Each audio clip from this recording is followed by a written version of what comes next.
हमको खाली करना है, फिर भी हमको उनको मालूम नहीं था अपने आप को अपना खुद ही को छोड़ना है, फिर भी उन्होंने खुद ही छोड़ दिया। हम लोगों को मालूम है, फिर भी हम क्यों हम अपने आप को ज़्यादा प्यार करते हैं, अपने आप को ज़्यादा प्यार करते हैं। अपने आप का प्यार कम होकर परमेश्वर का प्यार अंदर आएगा तो खाली करना कोई मुश्किल नहीं। अपने आप को हम क्या करते हैं, ज़्यादा प्यार करते हैं, इसलिए हमको खाली करना मुश्किल होता है। जब अपने आप का प्यार जब कम होगा, खाली करना कोई मुश्किल नहीं होगा। हम इस संसार का नशे में पड़ा, संसार का धन दौलत, रिश्तेदार, खाना पीने का नशे में, लेकिन मालूम है इससे कोई काम होने का नहीं है, फ़ायदा होने का नहीं है, फिर भी हम छोड़ने के लिए तैयार नहीं होता, क्योंकि हम अपने आप को ज़्यादा प्यार करता है। जब अपने आप का प्यार कम होगा और घटता जाएगा तो फिर ये बातों के लिए कोई मुश्किल नहीं होता, थोड़ा सा भी मुश्किल नहीं होता। मैं मेरे अनुभव से बोल रहा हूँ, मैं इतना बड़ा ऑफिसर का ओहदा छोड़ना मुझे कोई मुश्किल नहीं था। थोड़ा सा 1 सेकंड में ऑफिसर का, फौज में ऑफिसर, इंजीनियर ऑफिसर का हमको कितना नौकर रहता है, गाड़ी चाड़ी सब, बगला वगैरह सब है, किसी चीज़ का चिंता करने का नहीं पड़ता। कोई घर के बारे में भी चिंता कर, मैं कभी रेशन के बारे में सोचा ही नहीं है, क्योंकि और मेरा नाखून काटने के बारे में मुझे सोचने का ज़रूरत नहीं था। बाल, वो जो सेवादार है उनका काम है बाल बढ़ रहा है वो देखना है, का नाखून देखना है, शू कैसा है, कपड़ा कौन सा है, मुझे सिर्फ सरकार की बातों के बारे में ही सोचना था। खाने पीने का कोई भी मुझे सोचने का, उसके लिए अलग अलग लोग मुकर्रर किया हुआ है, कपड़े का भी, क्योंकि कोई अभी इस प्रोग्राम के बाद कौन सा प्रोग्राम, उसके लिए कौन सा कपड़ा चाहिए, मुझे कोई चिंता नहीं था। इतना अच्छी तरह से रह रहा था। अच्छा तंगा, ऑफिसर का तंगा थोड़ा नहीं है, इंजीनियर ऑफिसर का तंगा पूरे इंजीनियर अलाउंस बहुत होता है। तो वो 1 सेकंड में छोड़ने के लिए कोई मुश्किल नहीं हुआ, कोई मुश्किल नहीं हुआ। आज तक मैंने पश्चाताप नहीं किया हो क्यों मैंने छोड़ दिया। कितना पुकारा, कितना परेशान, आज तक। मेरा पत्नी पहले उसके लिए तैयार नहीं था, अभी जब उनको मालूम हो गया इसका फ़ायदा तो फिर तो पहले ही हम छोड़ना चाहिए था। उसको मालूम होने के पहले उनको थोड़ा मुश्किल था, बाद में तो इसलिए अपना प्यार हमारे अंदर है, उस प्यार को जब, इसलिए प्रभु ने बोला जो अपने आप को इनकार नहीं करता वो मेरा चेला नहीं बन सकता। तो अपना प्यार, अपना मतलब, इस बात के ऊपर जय पाएगा तो छोड़ना कोई मुश्किल नहीं। बड़ा, इसलिए प्रभु ने उस खास बात के ऊपर प्रभु ने तलवार चलाया, क्या, जो लूका 9:23, जो अपने आप को इनकार नहीं करते वो मेरा चेला नहीं हो सकता। शैतान का जोर नहीं है, शैतान जो अपने आप को इनकार करने वाला है, छोड़ने वालों को देखकर शैतान क्या करता है, डर जाता है, आगे क्या करेगा ये। तो प्रभु का प्यार से हमारा दिल जब भर जाए, अपने आप को हम इनकार करें, अपना प्यार से हम अपने आप को जितना प्यार करते उसको कट जाए, तो फिर प्रभु का आज्ञा को पालन करना कोई मुश्किल, खाली करना कोई मुश्किल नहीं है।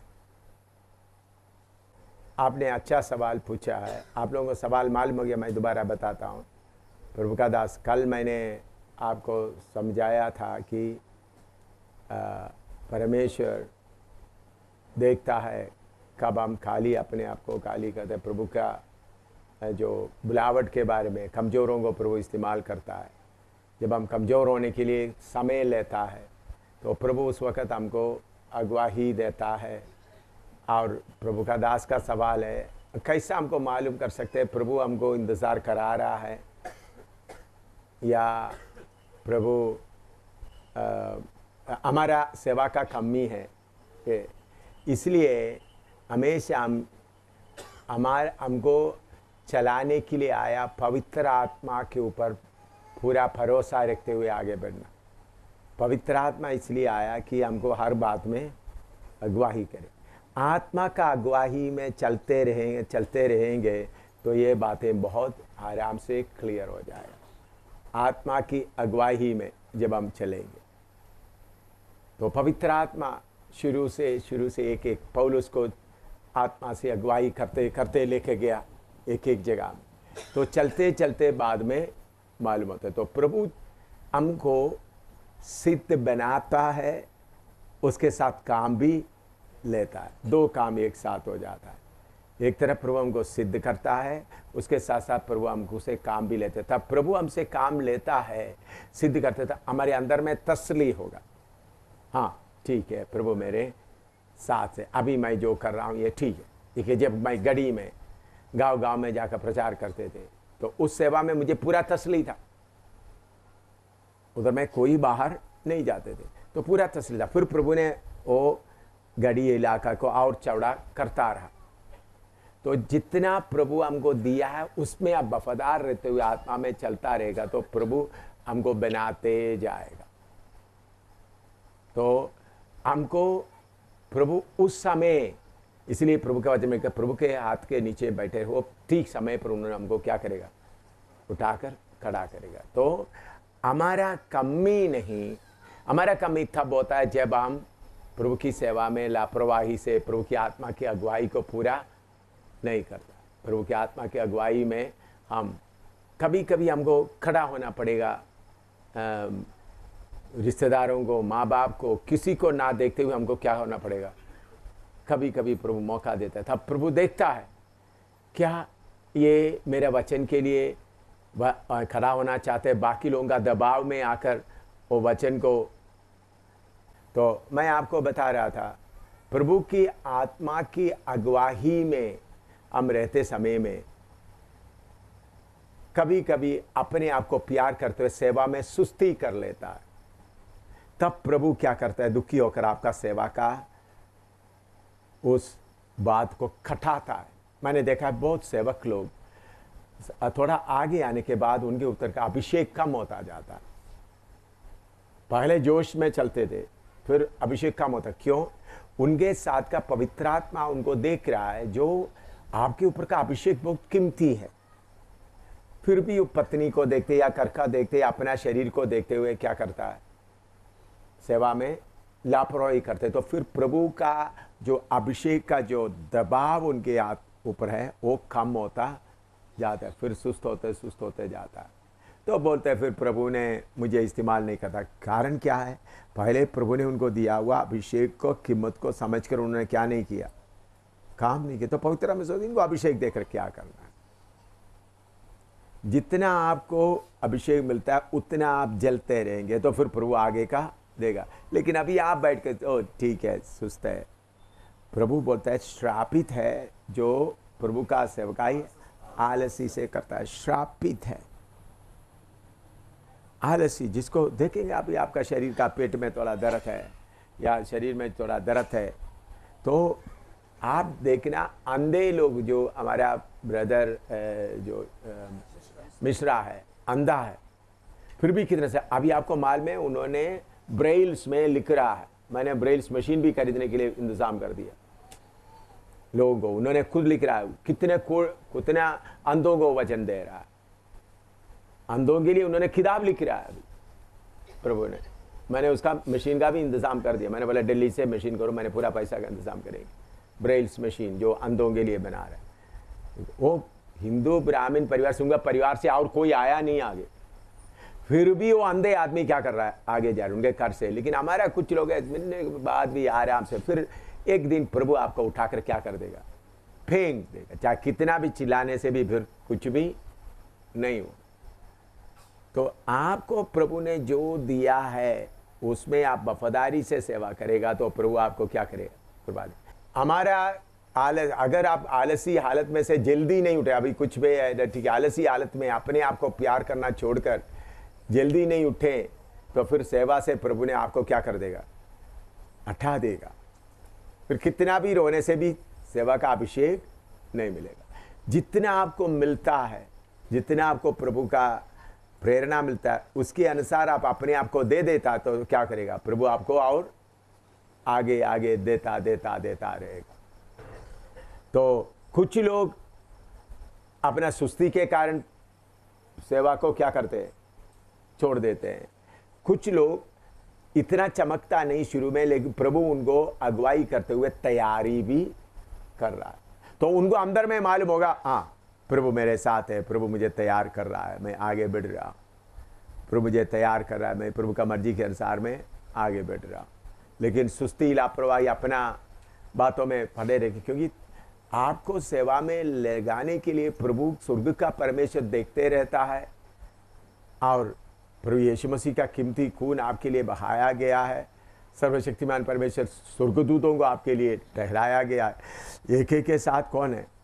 स्वर्गदूत आपका ड्यूटी करने वाला साथ है, स्वर्गदूत भी आपके साथ है। स्वर्ग का परमेश्वर को बहुत खर्चा है आपके लिए, एक एक के लिए। एक एक स्वर्गदूत आपको वो दिन रात आपके साथ खड़ा रहता है, सोता नहीं है। एक एक के पास कितना स्वर्गदूत है, स्वर्ग का परमेश्वर आपके लिए कितना खर्चा करता है। वो खर्चा के अनुसार आप कुछ भी आप सुस्ती से लगेगा तो प्रभु आपसे क्या होगा? बहुत दुखी होगा। बात समझ में आ रहा है आपको? आप एक एक के लिए प्रभु ने अपना स्वर्गदूतों का इंतजाम किया। मत्ती 18 का 10 पढ़िएगा, मत्ती 18 का 10, मैथ्यू 18:10।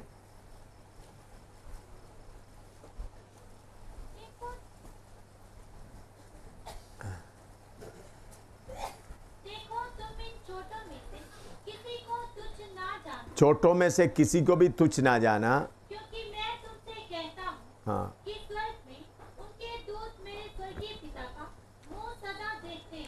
हाँ, छोटों से छोटों के लिए भी कौन है? स्वर्गदूत है। तो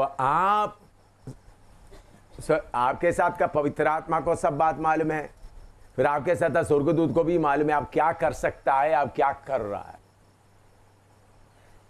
आप क्या कर सकता है, आप क्या कर रहा है। आपका वातावरण भी पूरा उनको मालूम। तो जिसको प्रभु तैयार कर रहा है देर से, प्रभु ने लिया, तो उसके लिए प्रभु का आशीष का तो आपको आत्मा में मालूम होगा, मैं ठीक चल रहा हूँ। तो फिर चलते चलते चलते प्रभु हमारा शारीरिकता एक एक घटाकर पूरा पर पूरी देता। समझ आया? तो ये व्यक्ति के ऊपर है मालूम करना, ये मेरा सुस्ती के कारण हो रहा है, मेरा लापरवाही के कारण हो रहा है। तो सुस्ती लापरवाही है तो जो तेल, जो स्वर्ग का जो जल आपको जलाने वाला जो तेल है वो कम होता, फिर आपको कोई इंटरेस्ट ही नहीं है। दिन लोग तो मुझे आपको कोई मन ही नहीं लगेगा, ऐसा हालत में आ जाए। प्रभु ने उनको बोला, उस वक़्त अब्राहम का दिल में क्या था करके पूरा हमको मालूम नहीं, लेकिन इब्रानी 11 अध्याय में आते समय में हम पढ़ते हैं, उन्होंने कनान देश में पहुंचने के बाद भी तंबू में रहता रहा। उन्होंने परमेश्वर का बनाया हुआ शहर का इंतज़ार करता रहा। उस बात से हमको मालूम कर सकता है अब्राहम के अंदर दिखाने वाला देश के बारे में लालच नहीं था, लेकिन ये पहले उनके अंदर था या नहीं था अभी हम नहीं बता सकता। चलते चलते अब्राहम उस हालत में पहुंच गया, इसलिए उन्होंने बोला, इब्रानी 11 का 9 से हम पढ़ते समय में पढ़ो, इब्रानी 11 का 9 से। वायदा किया हुआ देश में पहुंचने के बाद भी उन्होंने क्या किया? विश्वास ही से उसने प्रतिज्ञा किए हुए देश में, पराए देश में परदेशी के समान रहकर इसहाक और याकूब समेत जो उसके साथ उसी प्रतिज्ञा के वारिस थे तंबुओं में वास किया, क्योंकि वह उस स्थिर नींव वाले नगर की बाट जोता था, स्थिर नींव वाला नगर की बाट जोता था, जिसका रचने वाला और बनाने वाला परमेश्वर है। हाँ, तो उन्होंने वायदा किया हुआ देश कनान में पहुंच गया, फिर भी वो तंबू में रहना छोड़ा। तो इसी हमको मालूम होता है उनके अंदर उस परमेश्वर का नगर के बारे में, क्योंकि परमेश्वर के साथ का संबंध के लिए उनके अंदर प्रेम बढ़ गया। तो शुरू में कैसा था करके हमको वह मालूम नहीं होता। जब मोरारजी देसाई हिंदुस्तान का प्रधानमंत्री था, उस समय में दिल्ली में राजागढ़ में बहुत बड़ा प्रोग्राम चल रहा था। दिल्ली में आपको मालूम है जो ग्रेस बाइबल कॉलेज का president doctor KB. Paul Pillai था, वो मीटिंग का कोऑर्डिनेटर। वो हमारे साथ में बहुत अच्छी तरह चलते थे, लेकिन बाद में उनका कुछ बातों को मैंने बोला ये बात ठीक नहीं है, इसको करना है, तो फिर मैंने उन्होंने उसके लिए थोड़ा सा ये किया, इसलिए मैंने फिर उनके साथ का संबंध छोड़ दिया। तो वो उधर का मीटिंग का कोऑर्डिनेटर था। उस वक्त हिंदुस्तान में त्यागी बिल आ रहा था। त्यागी बिल आप लोगों को नया पुराना लोगों को मालूम होगा। त्यागी बिल ताकि हिंदुस्तान में किसी को भी मसीह बनने का मौका नहीं देना करके त्यागी बिल, वो बड़ा पेपर में वगैरह चल रहा था। तो मैं दिल्ली में राजागढ़ में बड़ा मीटिंग, हज़ारों कितने हज़ार लोग थे, न्यूज़पेपर वाला भी थे, बहुत लोग थे। तो उस वक़्त मैं यही बाइबल लेकर मैंने उस वक़्त में परमेश्वर दानियल की किताब से परमेश्वर कैसा बेलशस्सर का बात बताया, वो बात बता करके स्वर्ग का परमेश्वर राज्य करता है। तो मैं स्टेज में चलते हुए यही बाइबल था, ये बाइबल उठाते हुए मैंने बोला हिंदू स्वर्ग और पृथ्वी का सारे अधिकार सर्वशक्तिमान परमेश्वर के पास में। मोरारजी देसाई का सरकार, मैंने ये शब्द बोला, मोरारजी देसाई का सरकार यीशु मसीह के बारे में प्रचार करने के खिलाफ कानून लागू करेंगे, इंडियन पार्लियामेंट वो कानून पास करेंगे, तो मोरारजी देसाई को मोरारजी जैसा बेलशस्सर का कुर्सी उठाया, उसी मतलब मोरारजी देसाई का कुर्सी भी प्रभु हटाएगा। मोरारजी देसाई प्राइम मिनिस्टर बनकर नहीं रहेगा। किधर बोल रहा है? दिल्ली में, हिंदुस्तान का राजधानी में। हिंदुस्तान का सबसे बड़ा पावरफुल आदमी कौन है? हिंदुस्तान का सबसे बड़ा शक्तिशाली कौन है? प्रधानमंत्री। मैं प्रधानमंत्री को इस बाइबल लेकर के चैलेंज किया। वो क्यों?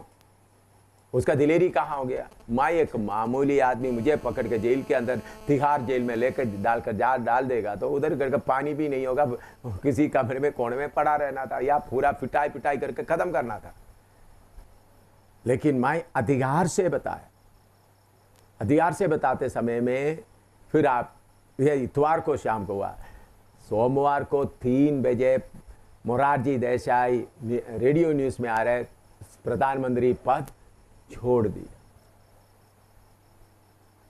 24 घंटा भी पूरा नहीं हुआ। तो आपको मौका होते समय में प्रभु ऐसा दिलेरी देगा। कोई विषय अभी आने वाला है। तो परमेश्वर सर्वशक्तिमान है। हम विश्वास करने से काफी नहीं। प्रभु उस समय में आपको जैसा एलिया क्या किया? जब तक मैं नहीं बोलूंगा बारिश नहीं आएगा, ओस भी नहीं गिरेगा, 3.5 साल तक। तो हम चलते चलते प्रभु उसी मुताबिक हमको दिलेरी देगा। मैं जब अमेरिका में था, अमेरिका में प्रचार कर रहा था, उधर में बड़ा कन्वेंशन चल रहा था, मेरा पत्नी भी साथ थी। तो दिन में सुबह बाइबल क्लास होता, दोपहर का टाइम फ्री था। मैंने नौजवान को लेकर मैनहट्टन, अमेरिका का मुख्य जगह, उधर में खड़ा होकर जगह जगह में प्रचार करता था।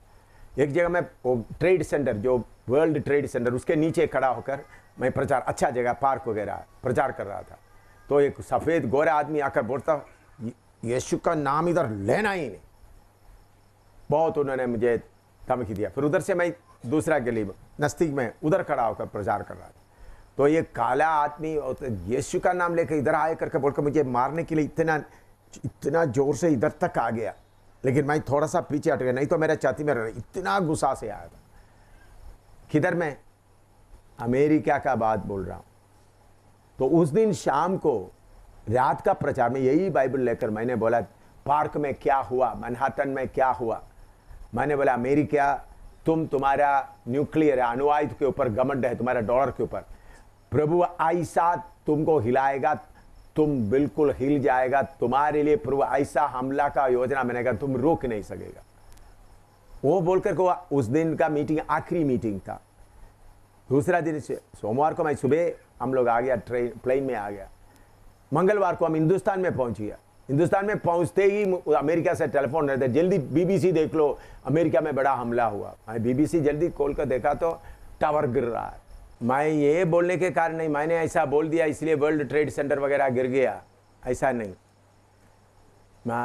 आप ये नहीं सुने एम शामिल ने बोल दिया, ऐसा नहीं। एम शामिल बोलने के पहले परमेश्वर उसका सारा योजना बना के रखा था, टाइम पर एम शामिल बोल दिया, बस इतना है।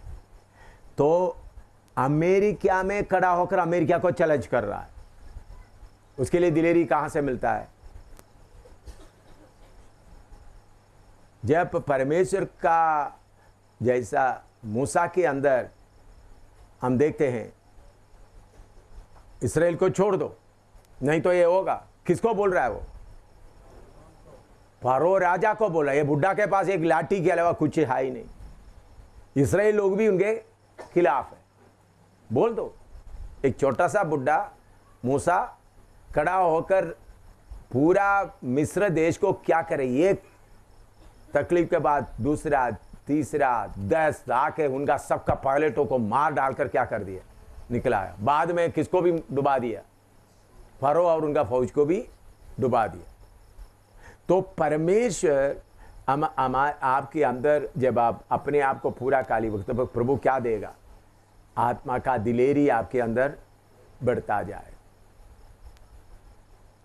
आत्मा का दिलेरी बढ़ता जाए। तो जम्मू में बाइबल क्लास इसी मुताबिक चल रहा था। पिछले बार मुझे अरेस्ट करके कस्टडी में रख करके बड़ा सीनियर सुपरिटेंडेंट ऑफ पुलिस, पूरा कितने बड़े बड़े पुलिस ऑफिसर और सीबीआई बाकी वगैरह बोला, तंबू इसी मुताबिक का तंबू था, इससे छोटा था, और निकाल दो, कल सुबह तक तुम केरला में चले जाओ। मैंने क्या किया? मेरे पास में क्या था? मेरे पास में कौन सा ताकत था? कुछ भी नहीं। एक ही वचन था। जैसा चेले लोगों ने वो पकड़ कर जेल में डाल दिया, फिर खोलकर उनको बोले, उन लोग खड़ा होकर बाहर प्रचार किया, जेल से निकाल कर स्वर्गदूत उनको बोला जिस जगह में तुमको पकड़ा उसी जगह में खड़ा होकर प्रचार कर। वो वचन याद आ गया तो मुझे दिलेरी आ गया। चाहे जम्मू सरकार पूरा पुलिस का कितना ट्रक पुलिस है, कितना बंदूक है उनके पास, उन लोग मुझे 1 मिनट में क्या कर सकता है, खत्म कर सकता है, शूट भी कर सकता है। मुझे ऑर्डर दिया खाली करो जाओ, तो मैं किधर बैठा हुआ। तो ऐसा समय में प्रभु के आत्मा से आपको क्या मिलेगा? दिलेरी मिलेगा। मुझे जेल से बेल आ गया, सेंट्रल जेल से निकल के आ गया, मैं सीधा किधर आ गया? क्लास लेने के। मुझे मेरा बेल उन लोग क्या कर सकता है? 1 सेकंड में कैंसिल कर सकता है, 1 सेकंड में कैंसिल कर सकता है। उनको कैंसिल करने के लिए ज़्यादा टाइम नहीं चाहिए। तो इसी मुताबिक आप सर्वशक्तिमान परमेश्वर है करके आप लोग मालूम करते, अपना घमंड में नहीं, अपना हिम्मत में नहीं करेगा तो प्रभु आपको क्या देगा? दिलेरी देगा। आपको बहुत जरूरी बातें आज सिखाने का है, बहुत जरूरी बातें। उसके लिए थोड़ा तैयार हो जाए।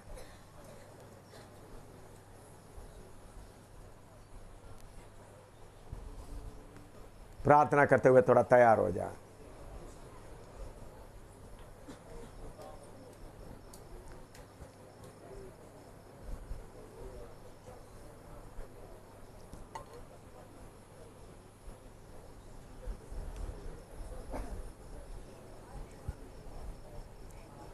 प्यारे प्रभु, तेरा वचन सही तरीके से कबूल करने के लिए एक को कृपा दे, यीशु के पवित्र नाम से मांगते हैं, आमीन। उसके लिए पढ़िएगा उत्पत्ति 22 का 15 से 18 तक पढ़े, 22 का 15 से 18 तक।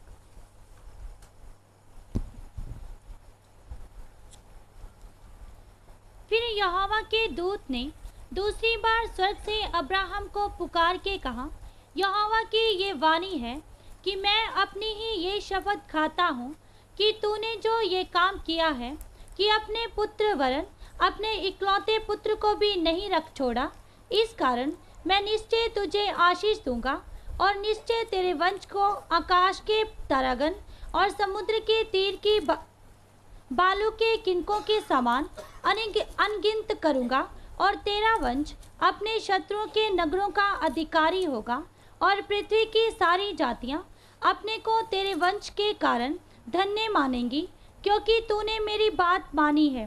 तब अब्राहम अपने सेवकों के पास लौट आया। बस हाँ, इधर में अब्राहम परमेश्वर का आज्ञा को मानकर अपना बेटे को कुर्बान करने के लिए तैयार हो गए। आज जैसा आज सुबह हमने सीखा है, अपना पत्नी से भी नहीं पूछा और सवेरे उठकर निकल आ गए। और उसके बाद 3 दिन सफ़र करने के बाद उस पहाड़ के पास आ गया, अपना नौकरों को भी उधर छोड़ दिया। उसके बाद जब ऊपर गया, उधर में बेटे के मदद से बेली या वेदी बनाया। फिर हम देखते हैं उनको भी बांध कर लटाया। याद रखना, ये लकड़ी जलाने का लकड़ी किसके कंधे पर था? इसहाक के कंधे। जिस लकड़ी को उन्होंने लेके आया, उसके ऊपर उनको जला रहा है। इसमें भी बहुत मतलब है। प्रभु यीशु ने जिस क्रूस को उठा के लेके आया, उसी में उसको पार दिया। तो बेटे को जिन्होंने उस लकड़ी लेकर आया, उस लकड़ी के ऊपर उनको बांध कर लटाया। फिर उनको छुरी लेकर काटने के लिए तैयार हो गया। तब स्वर्ग का परमेश्वर उनसे बोल रहा है। तो अभी इधर में लिखा है, यहोवा की यह वाणी है कि मैं अपने ही यह शब्द खाता हूँ कि तूने जो यह काम किया है कि अपने पुत्र वरन अपने इकलौता पुत्र को भी नहीं रख छोड़ा। उन्होंने अपने इकलौता पुत्र को काटने के लिए तैयार हो गया, जिसको उन्होंने प्यार करता है। हमको कुछ अपने बच्चों को थोड़ा छोड़ने के लिए आया तो हमारा दिल क्या हो जाएगा? ओ बस मेरा पत्नी या मेरा बेटे मेरे बेटियों को हाथ लगाओ, मुझे कितना भी मारो। इधर में प्रभु ने उनको कौन सा टेस्ट लगाया? तुम्हारा बेटे को तुम खुद उसका गर्दन काटना है। यह टेस्ट बहुत कठिन है, लेकिन अब्राहम ने वो टेस्ट पास हो गया, तो इसलिए प्रभु नहीं रख छोड़ा। इस कारण मैं निश्चय तुझे आशीष दूंगा और निश्चय तेरे वंश को आकाश के तारागण और समुद्र के तीर के बालू की किनकों के समान अनगिनत करूंगा। और तेरा वंश अपने शत्रुओं के नगरों का अधिकारी होगा और पृथ्वी की सारी जातियां अपने को तेरे वंश के कारण धन्य मानेंगे, क्योंकि तूने मेरी बात को मानी है। अभी सर्वशक्तिमान परमेश्वर हिंदुस्तान को आशीष देना चाहता है। हिंदुस्तान के लोगों को छुड़ाना चाहता है। हिंदुस्तान के लोगों को सर्वशक्तिमान परमेश्वर कौन है करके प्रकट करते हुए लोगों को मूर्ति पूजा से हटाकर सही परमेश्वर के कदमों पर लाना चाहता है। उसके लिए परमेश्वर कुछ अब्राहम चाहिए। अमेरिकन डॉलर नहीं चाहिए, आपका बुद्धि नहीं चाहिए, बल्कि कुछ अब्राहम चाहिए। अब्राहम बनने के लिए आपको बहुत बड़ा डिग्री का जरूरत नहीं, परमेश्वर का आज्ञा को पालन करने का एक तैयारी। चाहे कितना भी कीमत देना पड़े, मैं परमेश्वर का आज्ञा को पूरा करूंगा। ऐसा एक तैयारी आप करेंगे तो आपके द्वारा हिंदुस्तान और नेपाल आशीष पाए। यह है परमेश्वर आपसे और मुझसे चाहने वाला बात। परमेश्वर जो बोले उस बात को हम पूरा मानने के लिए तैयार है, तो आपके द्वारा वो सर्वशक्तिमान है करके प्रकट किया जाएगा। अभी हिंदुस्तान में लोगों को सर्वशक्तिमान परमेश्वर कौन है करके मालूम नहीं है, इसलिए हर जगह में उन लोग माथा टेकते हुए जा रहा है। असली परमेश्वर, जीवते परमेश्वर कौन है? तो शैतान जगह जगह में बैठकर उनको इस संसार का ईश्वर बनकर लोगों को गुमराह कर रहा है।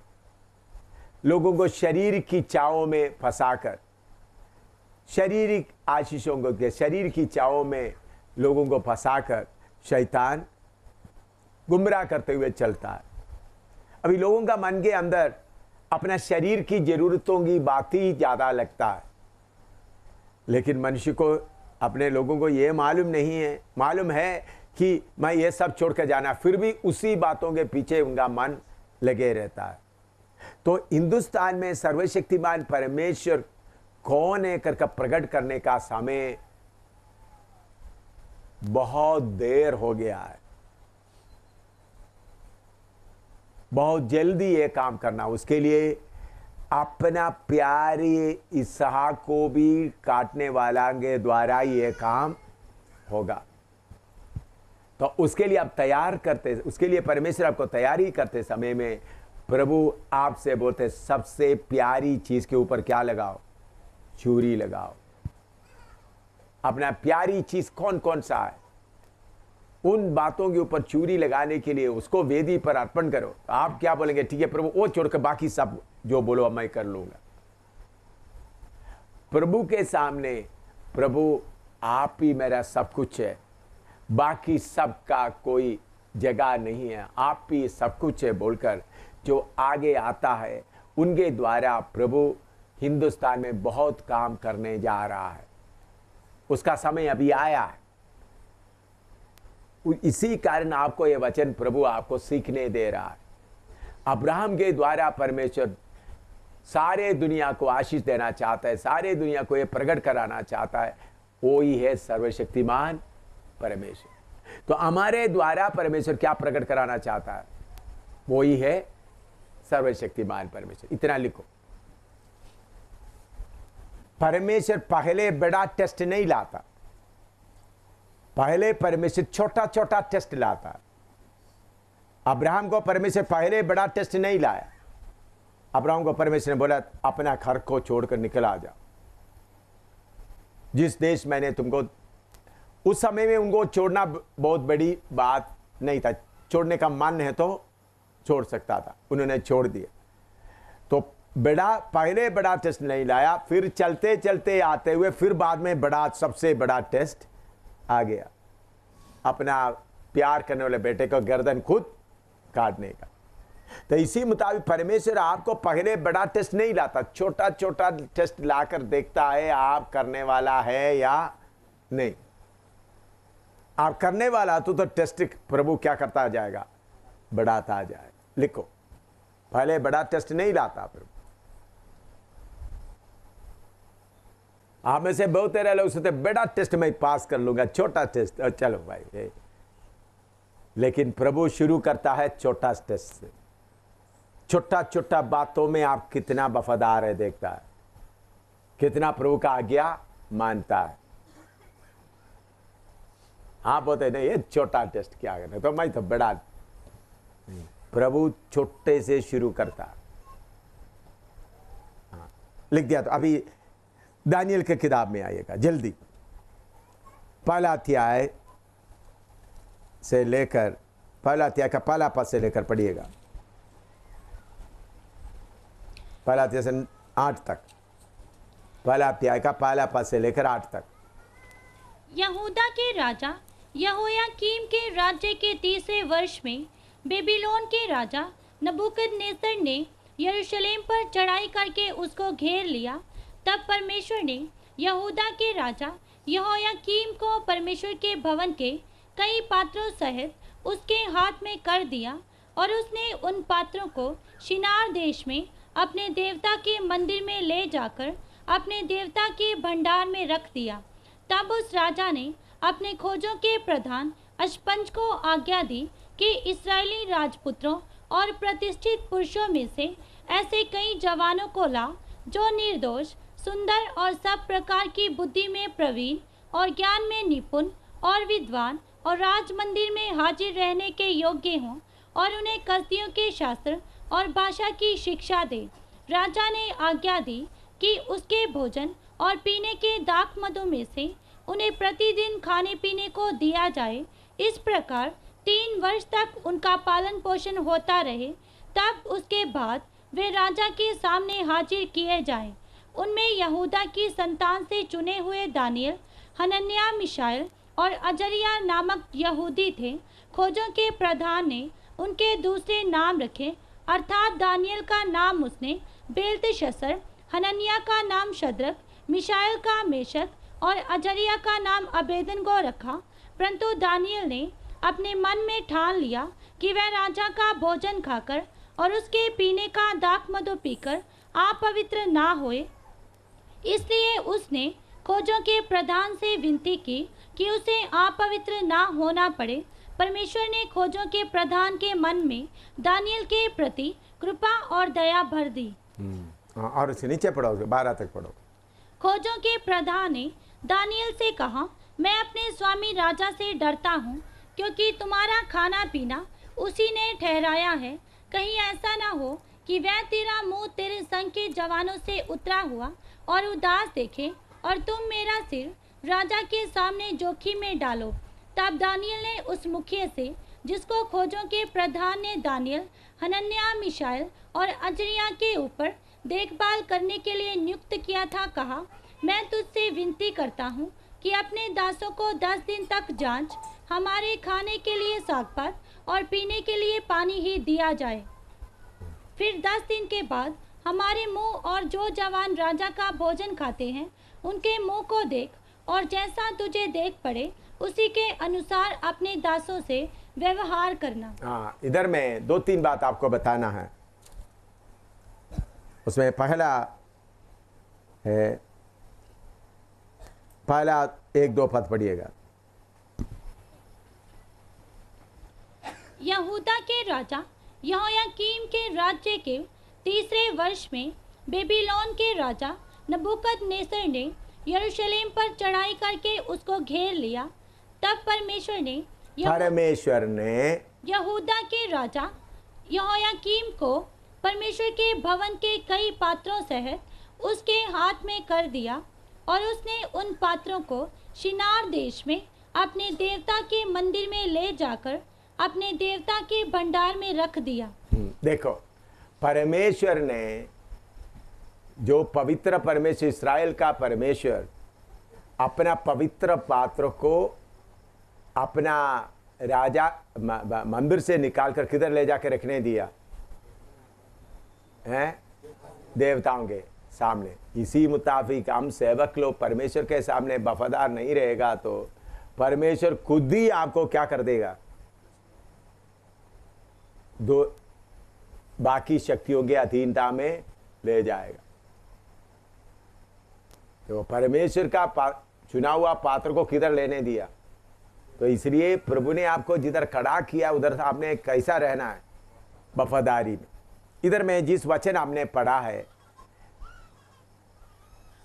इधर में 4 बालकों को हम देखते हैं।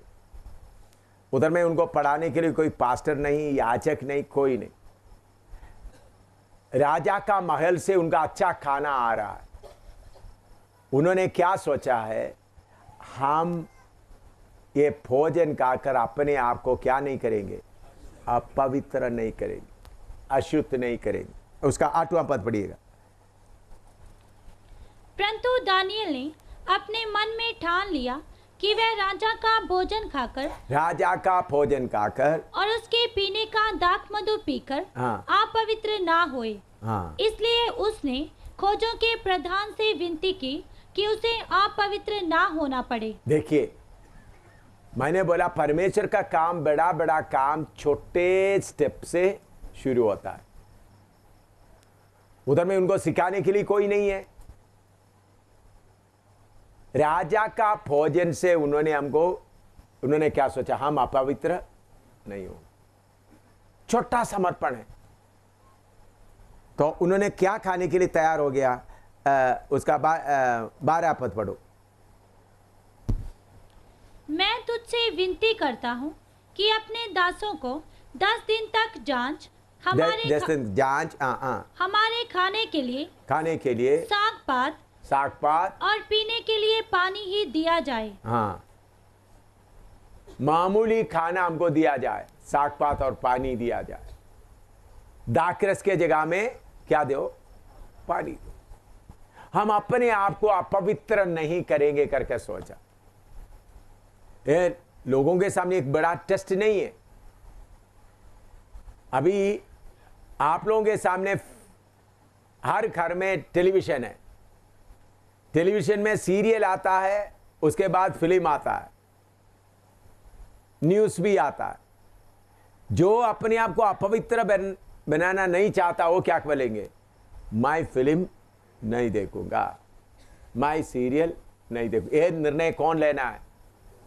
आप बोलेगा तो सीरियल देखे तो क्या हो गया भाई, आपका टाइम बर्बाद हो रहा है, क्योंकि सबसे बड़ा कीमती चीज क्या है?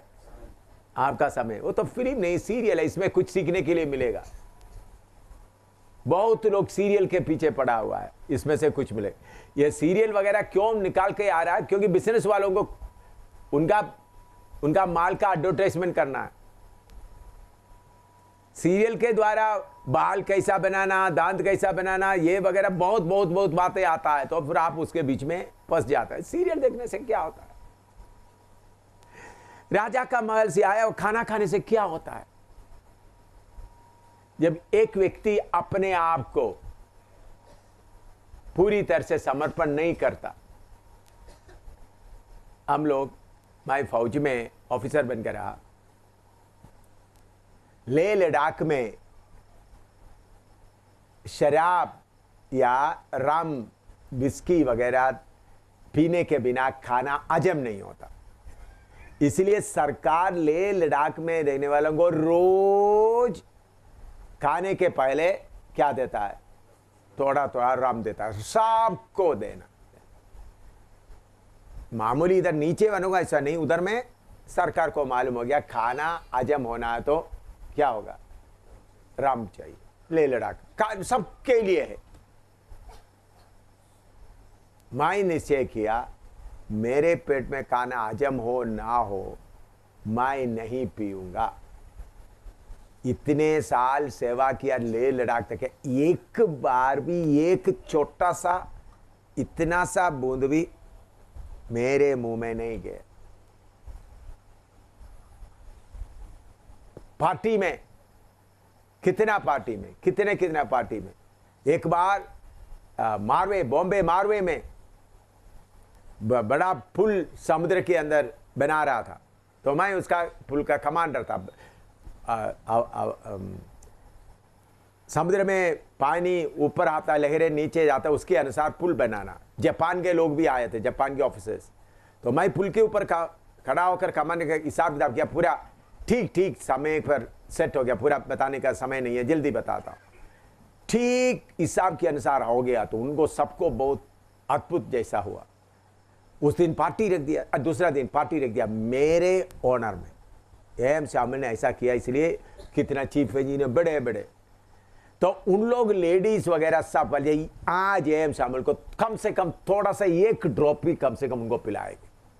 मुझे मालूम नहीं था, उन लोग ऐसा प्लान बनाया। केरला का चीफ इंजीनियर का, श्रीधरन का पत्नी और उनके साथ 2-3 लेडीज प्लान बनाया। सब लोग इकट्ठा बैठा हुआ है, खाना खा, तो सब लोग शराब पी रहा है, विस्की ब्रांडी वगैरह। तो मैं तो कोको कोला थोड़ा सा लेकर पी रहा था। तो ये लेडीज आके एक ग्लास लेकर आ गया। एक लेडी इधर आकर पकड़ लिया, एक कहेंगे तो दोनों मेरा हाथ पकड़ लिया। तो कर्नल अपना चीफ इंजीनियर का पत्नी, वो भी मलयाली है, वो आकर मलयालम में भी 1-2 शब्द बोल रहा है और अंग्रेजी में बोलकर आस्ता आस्ता मैंने क्या किया, पाव से आस्ता आस्ता उनका पेट में पाव रखकर आस्ता से धक्का दे दिया, वो नीचे गिर गया और ग्लास भी टूट गया। फिर मैंने बोला सॉरी मैडम, उठा लिया। मैंने समझा चाहे कुछ भी हो, एक बूंद भी मेरे अंदर नहीं जाएगा, इसलिए आज इधर बैठा है। अपने आप में एक छोटी छोटी बातों के लिए क्या करना है? समर्पण करना। छोटी बातों में हम प्रभु, हम बड़ी बातों के लिए हम तैयार हो जाएंगे, नहीं भाई, आपका टेस्ट छोटी छोटी बातों से होता है। विश्वास का सेवकाई भी टेस्ट छोटा होता है। आपका छोटी जरूरत, आप दुकान में किराए पर कर्जा पर लेना चाहते तो वो टेस्ट में आप क्या हो गया? आपने सब मेरा बेटा बेटी भूखा मरने दो, मैं दुकान से एक चीज भी नहीं लूंगा। हम किराए पहले क्यों दे रहा? हर समय ये प्लान बनाया किराया। आज तक मैंने कानून ब्रदर को भी दे दिया, पहला 10 तारीख से पहले क्या देना है? किराए। मकान मालिक महीने के आखिरी में मांगता है, क्योंकि मकान में भी एक दिन भी कर्जे में नहीं रहना। पहले किराए दें, बाकी बचेगा तो खाएंगे। तो आप लोग कुछ सेवक लोग 1 महीना का किराया पेंडिंग हो गया, फिर दूसरा, फिर उसके बाद आपको दुकानदार में हमने बोला कितने बार हम भूखे मेरे बेटे भी मरने के हालत तक गया, एक छोटा सा भी चीज कर्जा में नहीं लिया। आज तक भूखा बहुत रहा, भूखा थोड़ा नहीं बहुत रहा, बच्चा मरने का हालत में भी हो गया। तो छोटे छोटे बातों में आप वफादार रहेगा तो प्रभु क्या करेगा? आगे आगे आगे ले जाएगा। हम बोलेंगे छोटे बात को इनकार करते हैं, छोटे बात क्या है, थोड़ी देर तक सीरियल देख लिया तो क्या हो गया, थोड़ा टाइम, थोड़ा मन वाश हो गया, थोड़ा क्लियर हो गया। नहीं, अपने आप में इन बातों के लिए जो शक करता है उनको नेक्स्ट स्टेप आता है, नेक्स्ट स्टेप आता है। ऐसा करते करते आप आगे जा सकते हैं। फिर आगे अभी देखिए उनका दिलेरी देखिए, इन्होंने क्या नहीं खाया, अपने आप को अशुद्ध नहीं किया। अभी बाद में दूसरा अध्याय में आइएगा,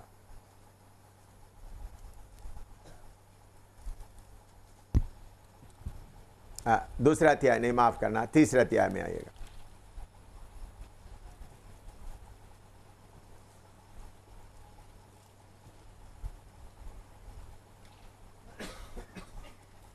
उसका 12 पढ़िएगा, तीसरा का 12। देख, शद्रक, मेशक और अबेदनगो नामक कुछ यहूदी पुरुष हैं जिन्हें तूने बेबीलोन के प्रांत के कार्य के ऊपर नियुक्त किया है।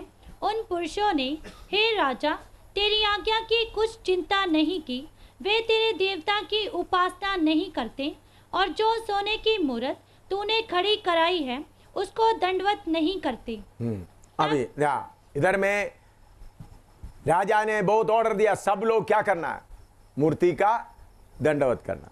लेकिन ये शद्रक, मेशक, अबेदनगो बोला, हाँ, अभी उसका 13 से पढ़ो आगे।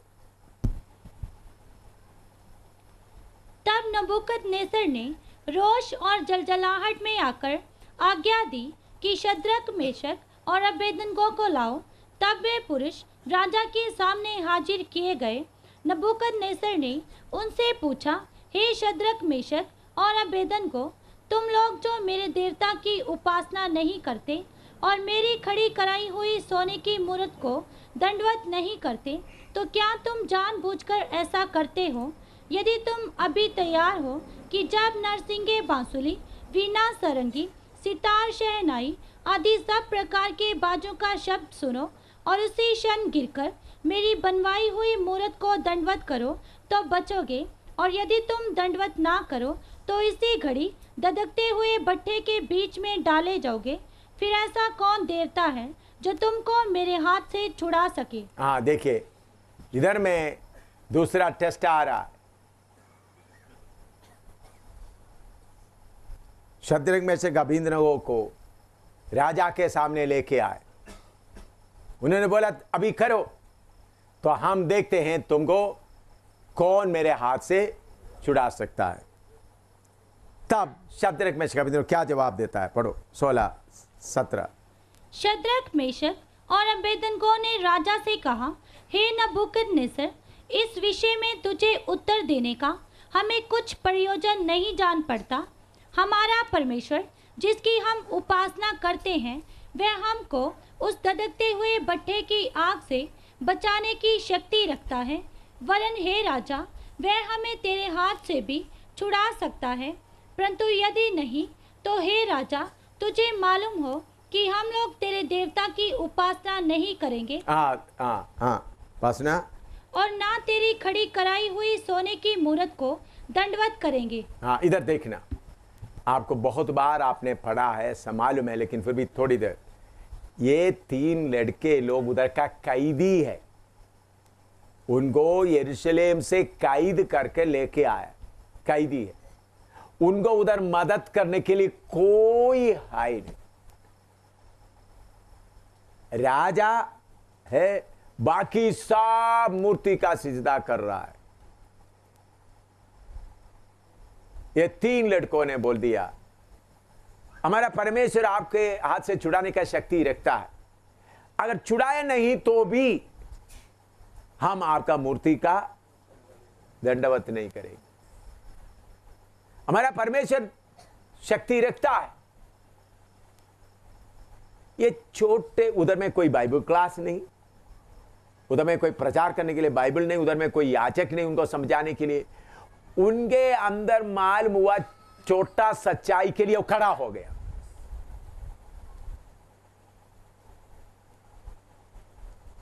उधर में परमेश्वर उनको नहीं, कोई ये नहीं बोले तुम ऐसा नहीं करना, खड़ा होना करके कोई बोलने के लिए कोई है ही नहीं। आपको मालूम होना है, अच्छी तरह सुने, आपका शरीर परमेश्वर का मंदिर है। पहला कोरिन्थी 3:16 पढ़ो।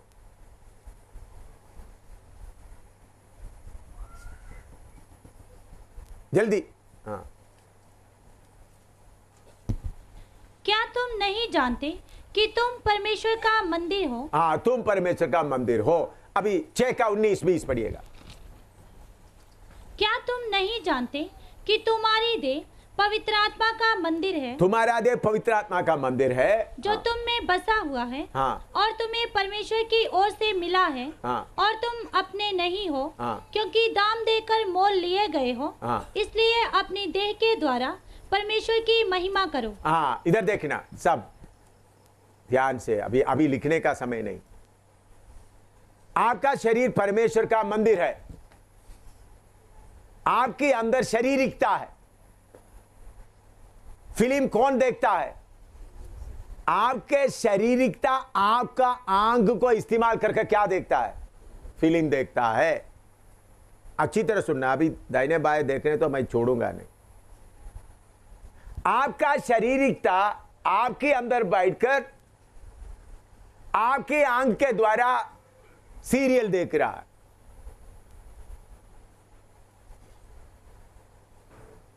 कौन देख रहा है? वो किसका पुत्र है?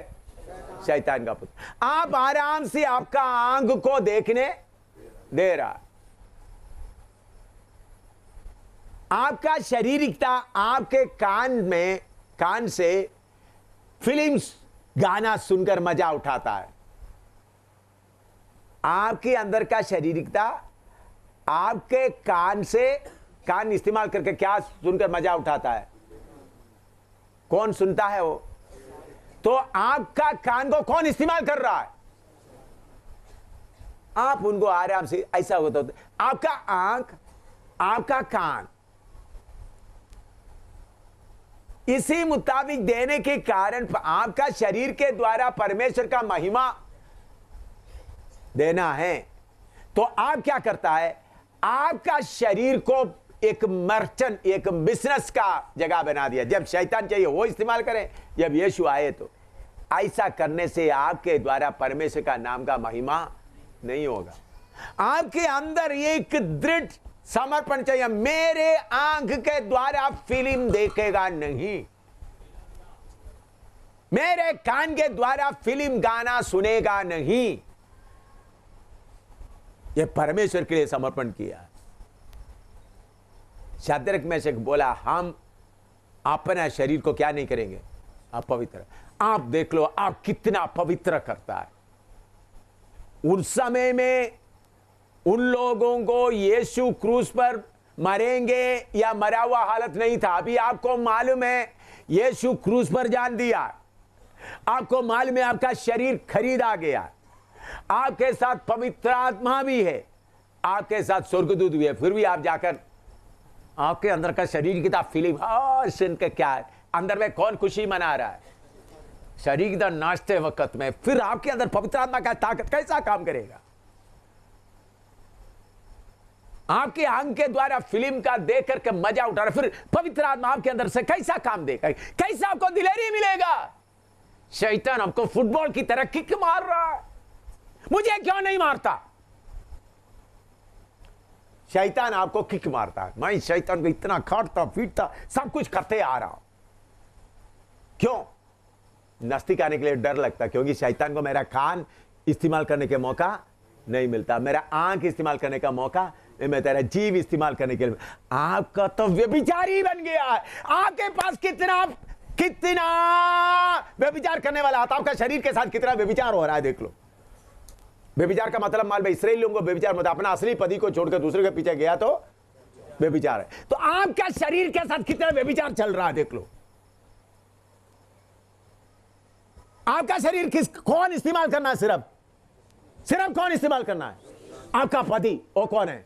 यीशु मसीह। लेकिन शैतान तो आपका शरीर के साथ आपका शरीर इस्तेमाल नहीं करता। फिर आप प्रभु के सामने कौन है? बोलो, व्यभिचारी है।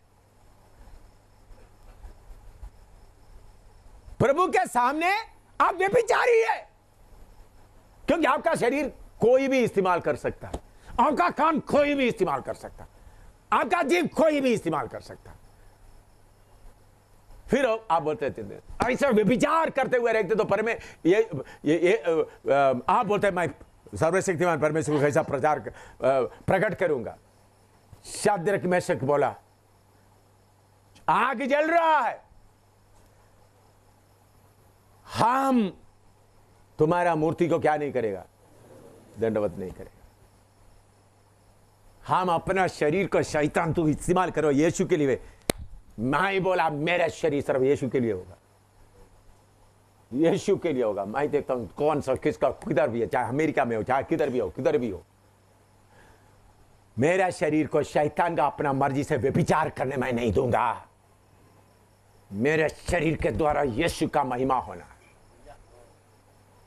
इसलिए शैतान का सिंहासन भी, मुझे बुरा रिपोर्ट कुछ भी लोग वो तो मुझे कोई परवाह नहीं, कौन सा रिपोर्ट देता है, लेकिन शैतान तुमको मेरा शरीर कहीं भी व्यभिचार करने नहीं मिलेगा।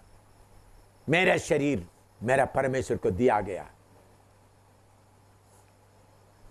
फिर हम देखते हैं, अब आखिरी में हम आगे देखते हैं। शद्रक में से कभी ने बोला, तुम्हारा राजा तुम्हारा सवाल का जवाब भी हम नहीं देगा। तो फिर आगे पढ़ो, उसका 22 से पढ़ो। वह भट्ठा तो राजा की दृढ़ आज्ञा होने के कारण अत्यंत धधकाया गया था। इस कारण जिन पुरुषों ने शद्रक मेशक और अबेदनगो को उठाया वे ही आग की आंच से जल मरे। और उसी धधकते हुए भट्ठे के बीच ये तीनों पुरुष शद्रक मेशक और अबेदनगो बंधे हुए फेंक दिए गए। हाँ, पढ़ते जाओ। तब नबूकदनेस्सर राजा अचंभित हुआ और घबराकर उठ खड़ा हुआ और अपने मंत्रियों से पूछने लगा, क्या हमने उस आग के बीच 3 ही पुरुष बंधे हुए नहीं डलवाए? उन्होंने राजा को उत्तर दिया, हाँ राजा, सच बात है। फिर उसने कहा, अब मैं देखता हूँ कि 4 पुरुष आग के बीच खुले हुए टहल रहे हैं और उनको कुछ भी हानि नहीं पहुँची, और चौथे पुरुष का स्वरूप ईश्वर के पुत्र के सदृश है। पढ़ते जाओ। फिर नबूकदनेस्सर उस धधकते हुए भट्ठे के द्वार के पास जाकर कहने लगा, हे शद्रक मेशक और अबेदनगो, हे परम प्रधान परमेश्वर के दासों। परम प्रधान का परमेश्वर का दासों करके नबूकदनेस्सर को कब मालूम हुआ? पहले बोलता था मेरे हाथ से तुमको छुड़ाने वाला कौन है। अपने आप को जलने दे दिया, अपने आप को जलने दे दिया। हाँ, और नीचे, निकलकर यहाँ आओ। ये सुनकर शद्रक मेशक और अबेदनगो आग के बीच से निकल आए। जब अधिपति, हाकिम, गवर्नर और राजा के मंत्रियों ने जो इकट्ठे हुए थे उन पुरुषों की ओर देखा, तब उनकी देह में आग का कुछ भी प्रभाव नहीं पाया। आग का कुछ भी प्रभाव नहीं पाया। और उनके सिर का एक बाल भी ना झुलसा, ना उनके में मोचे कुछ बिगड़े, ना उनमें जलने की कुछ गंध पाई गई। जलने का गंध भी नहीं पाए। अभी 28 अच्छी तरह सब पढ़ो। सब लोग मिलकर पढ़ना 28 पद।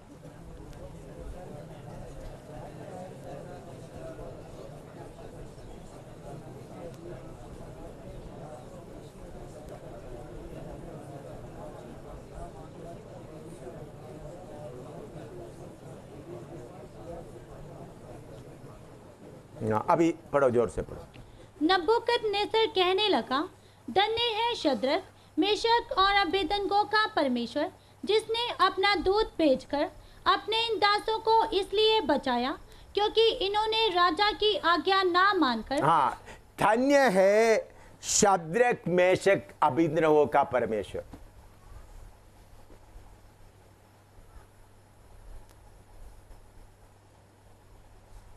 धन्य है शद्रक मेशक अबेदनगो का परमेश्वर। मैंने पहले आपको बोला अब्राहम का परमेश्वर, अभी किसका परमेश्वर है? उसके लिए कुछ कीमत देना पड़ा। सबसे पहले छोटी बातों में क्या किया? समर्पण किया। हिंदुस्तान में सेवा तुम लोग जैसा सोचते पर्चा बांधकर प्रार्थना करने से नहीं होगा, समर्पण से होता है। हम लोग सोचे दो अन्य भाषा बोल दिया, थोड़ा सा ये कर दिया तो काम होगा। पूरा अपना शरीर को प्रभु के लिए जो देता है, उनके द्वारा प्रभु प्रकट करेगा मैं सर्वशक्तिमान परमेश्वर हूं। सबसे पहले आपका शरीर का व्यभिचार बंद करना है। फिल्म गाना सुनना, फिल्म देखना, वो व्यभिचार पहले बंद करना। मैं औरतों के पीछे जाने वाला बात नहीं। आपका आत्मिक शरीर के साथ बाहरी शरीर क्या कर रहा है? व्यभिचार कर रहा है। आपके अंदर व्यभिचार चल रहा है।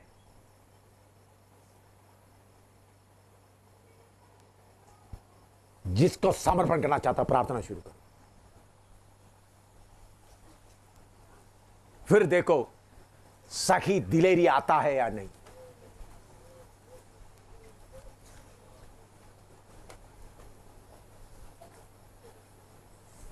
आपका ढीला समर्पण छोड़कर शरीर के साथ का व्यभिचार आज ही बंद करो।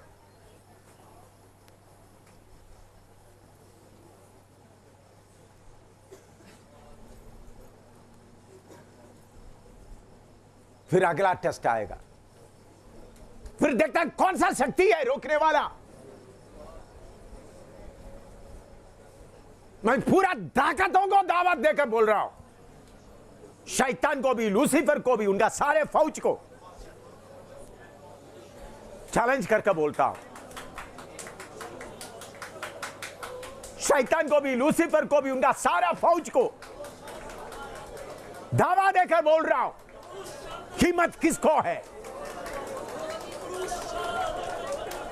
हिंदुस्तान में सही परमेश्वर प्रकट होना है।